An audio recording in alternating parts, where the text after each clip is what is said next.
In this article, we'll show you the Samsung Z Fold5 UFS ISP Pinout. It's useful for tasks such as writing a dump file, chip reprogramming, flashing firmware, removing the FRP lock, bypassing FRP, unlocking the device, and restoring the stock firmware with any UFS repair tool.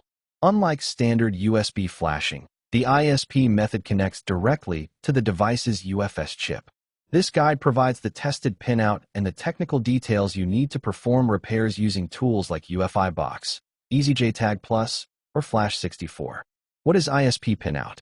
ISP in system programming allows us to have direct access to the eMMC/UFS memory with the device still soldered to the PCB, printed circuit board, using improper box/dongle, such as Flash64 UFI, EasyJTAG, or Medusa.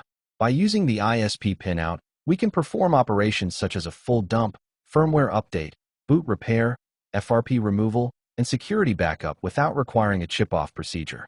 That way, we reduce our time, costs, and risks of damaging the PCB.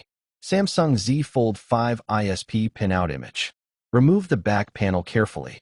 The glue will be robust because the Samsung Z Fold5 has high IP ratings, IP68/69. Take care when using a heat gun and cutting tool. To view the UFS chip area, remove the motherboard shield. TXON, transmit on. TXOP, transmit positive. RXON, receive on. RXOP, receive positive. Tip: use a microscope or a 10x magnifier to identify the points correctly.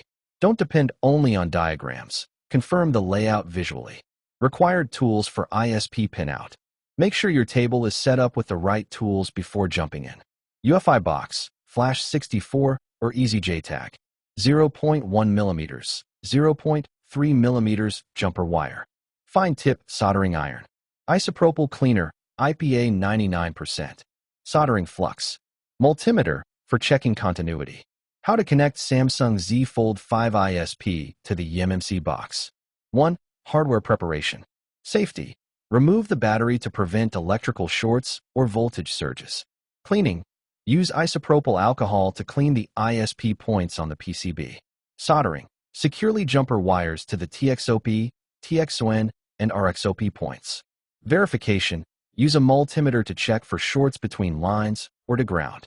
2. Box connection. Connect the jumper wires to your UFI Box, EasyJTAG, or Medusa Pro adapter according to the tool's specific pinout. Supply power to the board via the VCC/VCCQ pins or by connecting a USB cable to the device. 3. Software configuration. Open the eMMC/UFS tool software. Select Identify eMMC/UFS. If successful, the chip information, CD, user area size, will populate the log. Navigate to User Partition, Special Task. Select Reset FRP or Factory Reset to complete the operation.